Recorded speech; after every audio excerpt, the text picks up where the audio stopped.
Bob Cox for Talk of the Sound TV. I'm out in front of 5 Anderson in downtown New Rochelle. As you can see, it's just a few seconds now before midnight on July 31st. When the clock strikes 12, the MOU agreement for LeCount Place, signed by Capelli Enterprises with the City Council of the City of New Rochelle, will expire. We're going to count it down here with you. When the clock strikes midnight, the long fought over LeCount Place MOU, now currently in its 14th extension, will officially expire. And as you can see, we've got 3, 2, 1. It is now midnight. It is now August 1st, and the Capelli LeCount Place MOU is officially and formally expired and done. Although Capelli did do some work on the building, as can be seen here, the exterior window coverings that were supposed to be in place by tonight were never installed. Capelli Enterprises has resisted for almost a year and a half now putting in these exterior window coverings, and finally the City Council incorporated this as a requirement in the recently extended MOU. To set the context for what happened tonight, we go back to the City Council meeting of June 15th.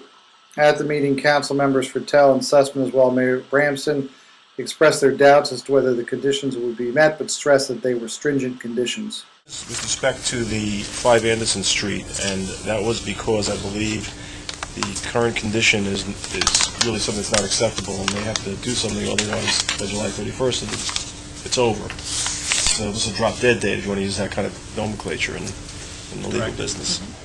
We have been able to obtain in this new amendment several key and important conditions which should not be diminished in their value. The first one is, which has not been any agreement in writing with Capelli before, it says that by July 31st, exterior improvements shall be made to 5 Anderson Street to the satisfaction of the Department of Development, not to the satisfaction of Capelli, but to the satisfaction of the Department of Development. If they aren't made, then on that date the MOU shall automatically expire. I can only justify proceeding with this extension by the terms of the conditions which are set forth and which Councilman Fertel did read out. I think this actual satisfaction of these conditions that we would be requiring to move this project forward is quite unlikely, as has been pointed out. But I think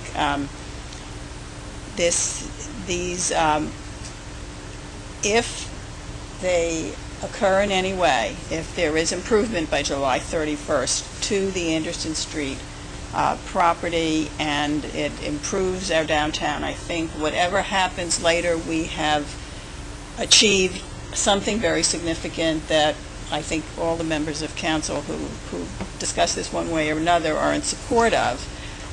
It is unlikely. But if that doesn't happen, then the whole extension is over by its own terms, and that completes that chapter. I would not vote for a simple extension of this MOU. I think we all acknowledge and understand that given the state of the economy and the state of the market, the project as currently conceived faces very significant challenges. Having said that, this is not a simple extension of the MOU. This is a substantively changed MOU which significantly advances the interests of the city.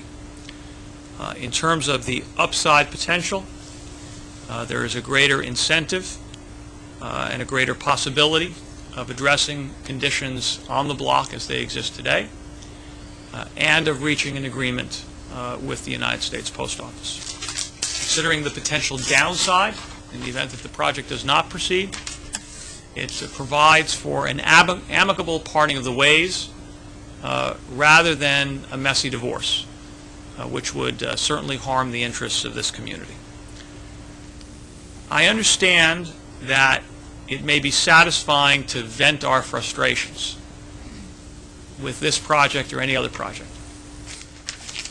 Now, some people don't like development. Some people don't like Capelli or his organization. I understand that. But we are required, I think, to make sober and responsible business judgments about issues of this kind. without regard to emotion and without regard to the personalities involved. And the reality is, as I read it, and I haven't heard it denied or refuted by anyone, that the people of New Rochelle are substantively better off with this revised MOU in place than they are without it. So, to me, the message of these 4 points is put up or shut up. Put up or shut up, drop dead date, extension is over, key and important conditions. Strong words, but as a new day dawns in New Rochelle, it remains to be seen whether all that tough talk will mean anything. This is Bob Cox from Talk of the Sound TV, reporting from downtown New Rochelle.